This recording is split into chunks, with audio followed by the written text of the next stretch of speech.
quando a gente começa a fazer isso. Eu estava lembrando que eu era presidente do sindicato, a gente passava o mês fazendo reivindicação.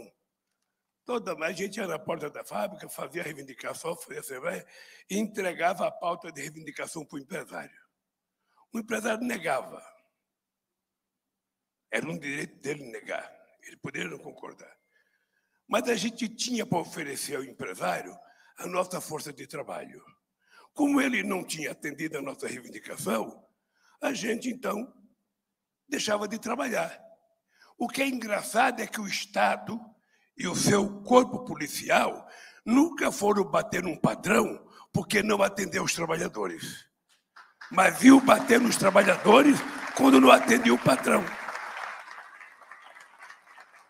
Ou seja, numa demonstração de que a estrutura do Estado ela foi feita para segurar os privilégios. Ela não foi feita para garantir direitos. E é por isso que muita gente fica com ódio da gente. E fica com gente de todas as pessoas da igreja progressista, das pessoas, já pode ficar certo. Eu convivi muito com a teologia da libertação, eu sei o ódio, eu conheci Hugo Gutierrez, do Peru, figura fantástica. Então, companheiros, nós fomos eleitos presidente da República. Qual foi a diferença do nosso governo?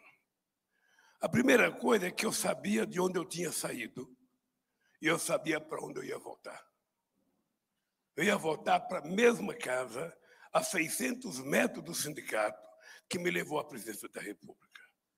Eu não falava inglês, nem francês, nem espanhol, eu não podia ir para Paris, passar 2 anos estudando, ou para Londres, ou eu ia voltar para São Bernardo do Campo.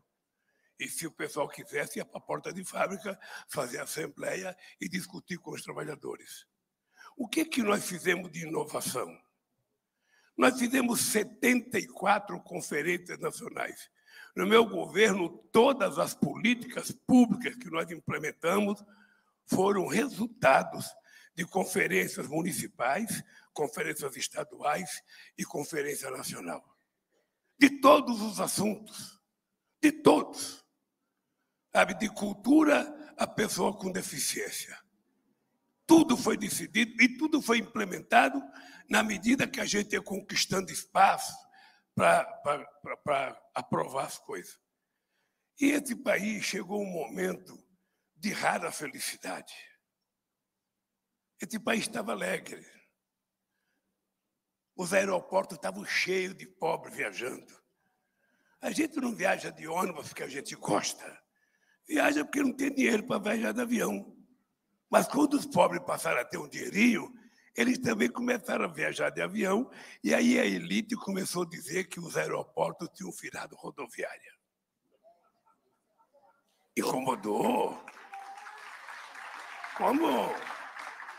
Como incomoda os pobres virem querer tomar banho de sol no Parque do Ibirapuera? Não é isso? Ali é um preconceito, ou seja, há um preconceito contra a ascensão dos mais pobres.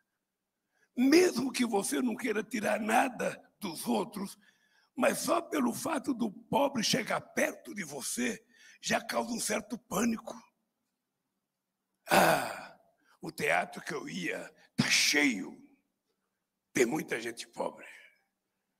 O restaurante que eu ia está indo muita gente pobre. O cinema, e assim vai. Uma coisa atrás da outra vai criando um preconceito contra pobre, contra negro, sabe? E aí entra a questão do salário. A Constituição diz que mulher e homem fazendo a mesma função têm direito a ganhar o salário igual. Mas a Constituição não foi regulamentada ainda. É só vocês olharem para a cara do Congresso Nacional, vocês percebem que, embora todos nós sejamos maioria, a gente é minoria lá. A bancada ruralista tem quase 300 deputados. O Sem Terra tem 2. Veja quantos trabalhadores e operários tem no Congresso Nacional. Veja, não tem. Então, você veja o negócio, os negros são metade desse país, tem poucos. As mulheres são uma maioria e tem poucos. Eu lembro que quando a Irma Passoni foi eleita deputada federal, não tinha banheiro para mulher no café do Congresso Nacional, porque não estava previsto mulher. Não fazia parte da cultura desse país a mulher ousar ser deputada. Tiveram que mudar e fazer banheiro para mulher. Aliás, não podia entrar no Congresso Nacional de calça comprida. Imagina a barbárie que era. E nós conseguimos avançar. E a coisa que eu tenho mais orgulho, o Gilberto Carvalho, que está aqui, a gente tentou fazer uma coisa que era fazer uma consolidação de todas as políticas públicas que a gente tinha feito. Não deu tempo de fazer, e eu também fiquei com medo de mandar para o Congresso Nacional, e o Congresso Nacional joga fora o que a gente tinha feito. Esperamos para ver se ia mudar para melhor. O Congresso mudou para pior. Então, veja, eu tenho a experiência de que só tem sentido eu estar nessa disputa se a gente tiver como obrigação que o povo decida as políticas que a gente vai colocar em prática no país. Senão a gente não muda nada. Eu anunciei esses dias que eu vou criar um Ministério dos Povos Originários. E vou criar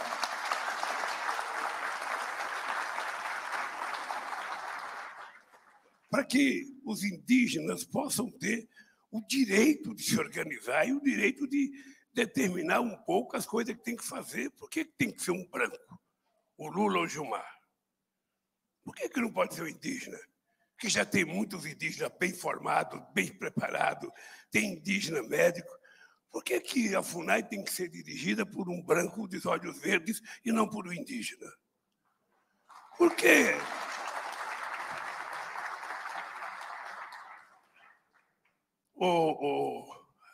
Então, nós estamos vivendo esse momento difícil. Eu nunca vivi um momento como esse no Brasil. Quando houve o golpe militar, eu tinha 17 anos. Naquele tempo, dentro da fábrica, os mais velhos diziam que tinha sido bonito o golpe. Eu não esqueço nunca. Eu estava comendo de marmita às 6 horas da tarde, na fábrica de parafuso, e aí um companheiro mais velho, ele devia ter uns 50, 60 anos. Graças a Deus, o exército vai consertar o país. O exército vai acabar com o comunismo.